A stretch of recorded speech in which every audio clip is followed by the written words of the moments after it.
So welcome back to the channel. और जैसा कि हम जानते हैं कि अभी हमारी एक सीरीज़ चल रही है जो कि है फंडामेंटल्स ऑफ मार्केटिंग, और इसकी आज हम तीसरी सीढ़ी चढ़ने वाले हैं जो है स्वॉट and स्वॉट analysis.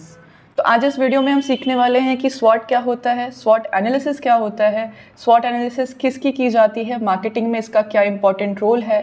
So let us start. तो जैसा आप स्क्रीन पर देख पा रहे हैं, स्वॉट का मतलब अगर आप देख सकें तो S for strength, W for weakness, O for opportunity and T for threats. तो जब हम इन चार चीज़ों के बेसिस पे किसी चीज़ को एनालाइज करते हैं, किसी कंपनी को एनालाइज करते हैं या प्रोडक्ट को एनालाइज करते हैं या खुद को एनालाइज करते हैं, उसे स्वॉट एनालिसिस कहा जाता है। अब ऐसा हम क्यों करते हैं, ऐसा करना क्यों ज़रूरी है? तो देखिए, जब भी हमें किसी चीज़ को, किसी प्रोडक्ट को या खुद को सक्सेसफुली इम्प्रूव करना होता है, आगे बढ़ाना होता है, तो ये चार ऐसे पॉइंट्स होते हैं जिन पे फोकस करना बहुत ज़रूरी है।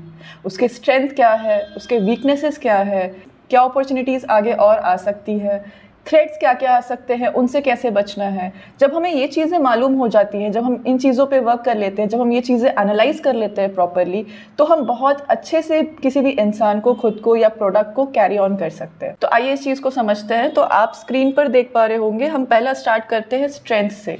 स्वॉट का पहला शब्द S फॉर स्ट्रेंथ। तो मान लीजिए कि आप एक फ्रीलांसर हैं, तो आपको ये देखना है कि आपके अंदर स्ट्रेंथ क्या क्या है। एज अ स्ट्रेंथ, क्या आपका कम्युनिकेशन अच्छा है, ये आपका स्ट्रेंथ हो गया। आप क्लाइंट्स को बहुत अच्छे डील दे पा रहे हो, आपकी वेबसाइट बहुत अच्छी है, आपने वेबसाइट बहुत यूज़र फ्रेंडली बनाई हुई है, आपका सोशल मीडिया प्रेजेंस बहुत प्यारा है, आपने लिंक्डइन अप टू डेट रखा हुआ है, ये सारे आपके स्ट्रेंथ्स में काउंट हो जाते हैं। अब आते हैं वीकनेसेस में। तो मान लीजिए आपका एक ओवरसीज़ क्लाइंट बना है, एक फॉरेन क्लाइंट बना है, उससे आपको इंग्लिश में कम्युनिकेट करना पड़ता है और वहाँ पर आपको दिक्कत आती है, तो that is weakness.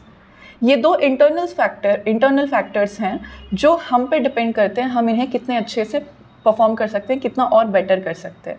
For example, अगर आपकी स्ट्रेंथ है कि आपकी वेबसाइट बहुत अच्छी बनी हुई है, आपका पोर्टफोलियो बहुत अच्छा बना हुआ है एज अ फ्रीलांसर, तो आप उसको अप्लाई कर सकते हो, उसको आगे रख सकते हो, क्लाइंट्स तक वो चीज़ें आप बार बार दिखा सकते हो, उन्हें उस चीज़ पर ला सकते हो, इम्प्रेस कर सकते हो।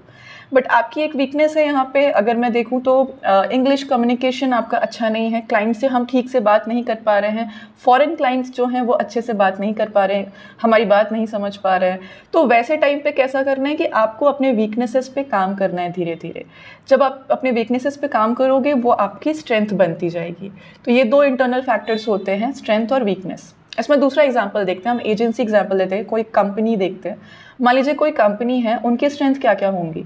उनकी स्ट्रेंथ ये हो जाएगी कि उनके स्टाफ बहुत अच्छा है, उनके पास फंडिंग्स बहुत अच्छी है, उनके इन्वेस्टर्स बहुत अच्छे हैं, उनकी डिलीवरीज बहुत अच्छी है, उनके कस्टमर सपोर्ट बहुत अच्छा है। तो ये सब स्ट्रेंथ्स हैं। अब उनकी वीकनेसेस क्या हो सकती है? तो हो सकता है वो कुछ प्रोडक्ट बनाते हैं और एक इनफ रॉ मटेरियल अभी उनके कंपनी में प्रेजेंट नहीं है, या जिनसे वो डील करते हैं वहाँ से उनको time to time raw material नहीं आ पा रहा है, ये वीकनेस हो सकती है। जो स्ट्रेंथ है अगर वो ना हो रही है तो वो वीकनेस हो जाती है, सिंपल सा फंडा है। मान लीजिए आपका स्टाफ है, वो अच्छे से कोऑर्डिनेट नहीं कर रहा है, तो वो आपके वीकनेस में आ जाता है। तो वीकनेस वो है जिन पे हमें काम करना है, स्ट्रेंथ वो है जिनके थ्रू हम मार्केट को कैप्चर करते हैं, हम अपने आप को आगे रखते हैं। नेक्स्ट हम आ जाते हैं opportunity and threat, that is O&T of स्वॉट। तो अपॉर्चुनिटी क्या होती है? बहुत सारी चीज़ों के लिए अलग अलग तरीके से अलग अलग अपॉर्चुनिटीज़ होती है। मान लीजिए आप MBA कर रहे हैं, ईजी अगर एक एग्जांपल समझें तो मान लीजिए आप MBA कर रहे हैं, तो आगे बहुत सारी अपॉर्चुनिटीज़ हैं आपके लिए, करियर के लिए, कि आप क्या क्या आप अगर आप MBBS कर रहे हैं तो आप एक डॉक्टर बन सकते हो, अगर आप MBA कर रहे हैं तो आप बहुत सारे ऑप्शंस चूज़ कर सकते हैं। तो दैट इज़ अपॉर्चुनिटी। अब अगर मैं इसको कंपनी के लेवल में बात करूँ, तो मान लीजिए कोई कंपनी है, उसका कोई प्रोडक्ट है और गवर्नमेंट की कोई गाइडलाइंस आई है जिसमें उन्हें बहुत ज़्यादा अच्छा प्रॉफिट मिल रहा है अगर अब वो किसी पर्टिकुलर चीज़ में इन्वेस्ट कर रहे हैं, तो that is a kind of opportunity. तो अपॉर्चुनिटी को किस तरीके से कोई ग्रैब करता है, ये एनालाइज करना भी बहुत ज़्यादा ज़रूरी होता है, बिकॉज अपॉर्चुनिटीज़ हर बार बदलती रहती हैं, कुछ नई अपॉर्चुनिटीज़ आती हैं, कुछ अपॉर्चुनिटीज़ ख़त्म हो जाती हैं, तो ये भी हमें देख के चलना है।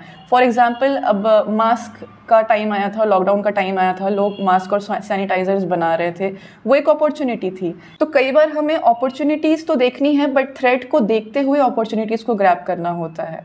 अब जैसे मास्क का मैंने एग्जांपल दिया कि अपॉर्चुनिटी आई थी, लोगों ने मास्क बनाया, लेकिन धीरे धीरे लॉकडाउन ख़त्म हुआ, धीरे धीरे लोगों ने यूज़ करना मास्क और सैनिटाइज़र कम कर दिया, और मान लो किसी कंपनी ने 2-3 लाख ऐसा मास्क बना लिए हो, तो उसे तो लॉस हो गया, दैट इज़ थ्रेट जो उसने अपॉर्चुनिटी देखते हुए स्टार्ट किया था, बनाया था, मैन्युफैक्चर किया था। नेक्स्ट हम देखते हैं थ्रेट्स। तो कंपटीशन एक बहुत अच्छा एग्जांपल है थ्रेट के लिए कि अगर आपने कोई प्रोडक्ट बनाया है, आप किसी प्रोडक्ट पे काम कर रहे हैं एंड आपका कॉम्पिटिटर पहले से है जो आपसे बहुत बेहतर कस्टमर बेस लेकर बैठा हुआ है, बहुत से अच्छे ऑफर्स लेकर बैठा हुआ है, तो वो आपके थ्रेट के लिस्ट में आता है। अब आपको ये एनालाइज करना है कि आप उससे कैसे लड़ सकते हो, आप उसके रहते हुए कैसे अपना मार्केट बना सकते हो। कोई बहुत बड़ा रॉकेट साइंस नहीं है, हर एक चीज़ की आप स्वॉट एनालिसिस कीजिए।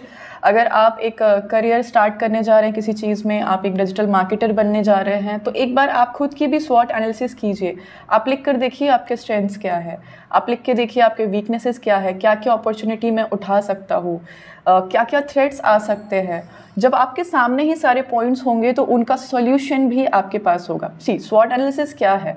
स्वॉट एनालिसिस इज सिंपली प्रॉब्लम्स जो आप खुद लिखते हो, जो आप देखते हो कि क्या प्रॉब्लम्स है वो आप लिखते हो और उसके बाद सोचते हो कि इसको कैसे सॉल्व किया जाए। विदाउट सॉल्विंग एनीथिंग प्रॉब्लम्स रह जाएंगी। आपके अंदर कोई प्रॉब्लम है, आप वो तभी सॉल्व कर सकते हो जब आप उस प्रॉब्लम को जान पाओ।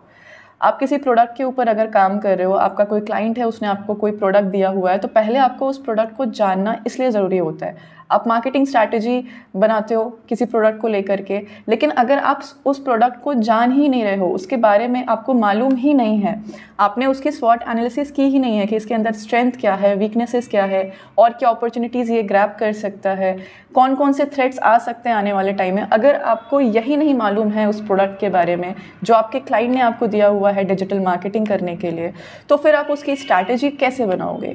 तो फिर आप उस प्रोडक्ट को ग्रो कैसे करोगे? आप एक अच्छे मार्केटर कैसे स्टैब्लिश हो पाओगे? आप उन्हें रिजल्ट कैसे दे पाओगे? That is why स्वॉट analysis is very much important. So that was all about today's video, जहाँ पे हमने देखा अबाउट स्वॉट एंड स्वॉट एनालिसिस। अब इस पे बहुत से एग्जाम्पल्स और प्रैक्टिस टेस्ट सीरीज़ मैंने बनाई हुई है। इफ़ यू वांट तो आप डिस्क्रिप्शन में लिंक है, आप मुझसे कनेक्ट हो सकते हो और इसके एग्जाम्पल्स देख सकते हो, प्रैक्टिस कर सकते हो, अलग अलग चीज़ों की स्वॉट एनालिसिस भी कर सकते हो। तो thank you so much, that was स्वॉट एनालिसिस। आई होप आपको समझ में आया हो, ना आया हो आप कमेंट कर सकते हैं, दोबारा से पूछ सकते हैं, जो आपको चीज़ें ना समझ में आई हो मैं वापस से बताने की कोशिश करूँगी। एंड नेक्स्ट हम कल देखने वाले हैं अबाउट 7 C's ऑफ मार्केटिंग। ये है हमारी चौथी सीढ़ी फंडामेंटल्स ऑफ मार्केटिंग की। तो स्टेप बाय स्टेप पढ़ते रहिए, समझते रहिए फंडामेंटल्स ऑफ मार्केटिंग।